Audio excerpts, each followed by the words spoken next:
नमक का दरोगा वंशीधर एक ईमानदार और स्वाभिमानी युवक था। उसके पिता एक साधारण व्यक्ति थे।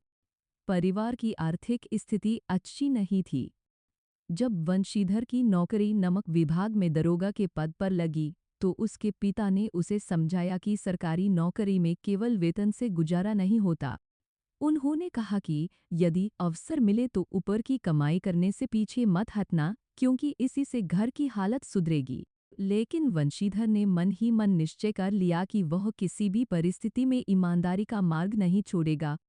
कुछ समय बाद उसकी नियुक्ति एक ऐसे क्षेत्र में हुई जहां नमक की तस्करी बहुत होती थी।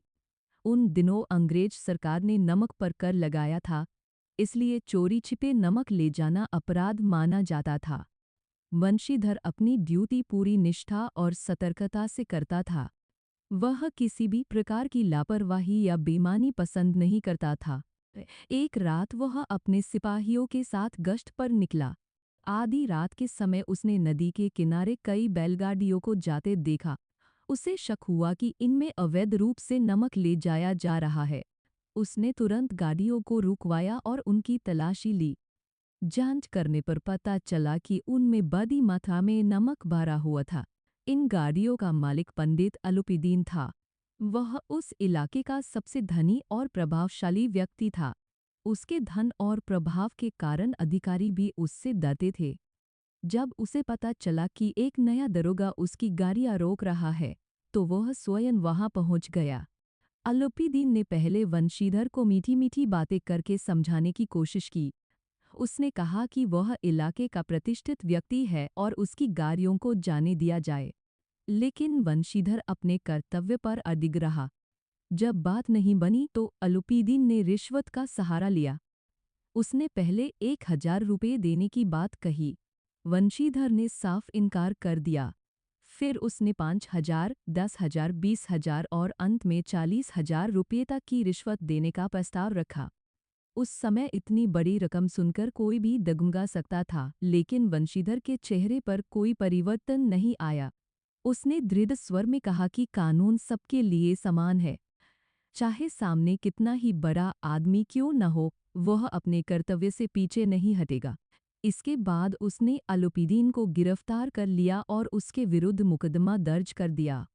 जब यह मामला अदालत में पहुंचा तो अलुपिदीन ने अपने धन और प्रभाव का पूरा उपयोग किया। बड़े बड़े वकील उसके पक्ष में खड़े हो गए। गवाहों को प्रभावित कर लिया गया और अधिकारियों पर भी दबाव डाला गया। अंततः अदालत ने प्रमाणों के अभाव में अलुपिदीन को बरी कर दिया। दूसरी ओर अधिकारियों को लगा कि वंशीधर ने एक प्रभावशाली व्यक्ति से टकराकर विभाग को कठिनाई में डाल दिया है।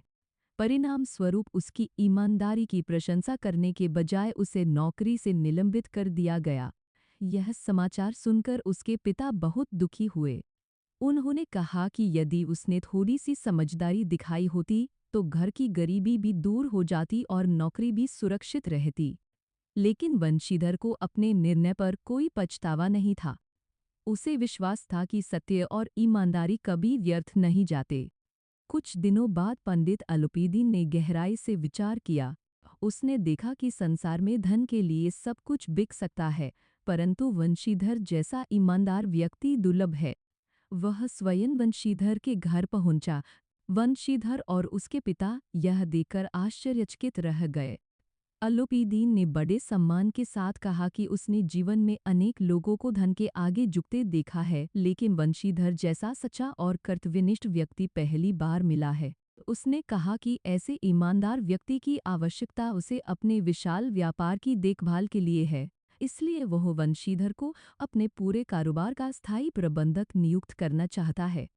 उसने उसे अच्छा वेतन, सम्मान और अनेक सुविधाएं देने का प्रस्ताव रखा। वंशीधर ने पहले संकोच किया, लेकिन जब उसे विश्वास हो गया कि यह प्रस्ताव उसकी ईमानदारी के सम्मान में दिया जा रहा है, तब उसने उससे स्वीकार कर लिया। उसके पिता भी अत्यंत प्रसन्न हुए। उन्हें समझ में आ गया कि सच्चाई और ईमानदारी का फल देर से ही सही, लेकिन अवश्य मिलता है। इस प्रकार वंशीधर की सत्यनिष्ठा अंततः विजयी हुई। उसने यह सिद्ध कर दिया कि धन और पद से बढ़कर चरित्र और ईमानदारी का मूल्य होता है। पंडित अलुपीदीन जैसा धनी व्यक्ति भी अंत में उसी ईमानदारी के सामने नतमस्तक हो गया।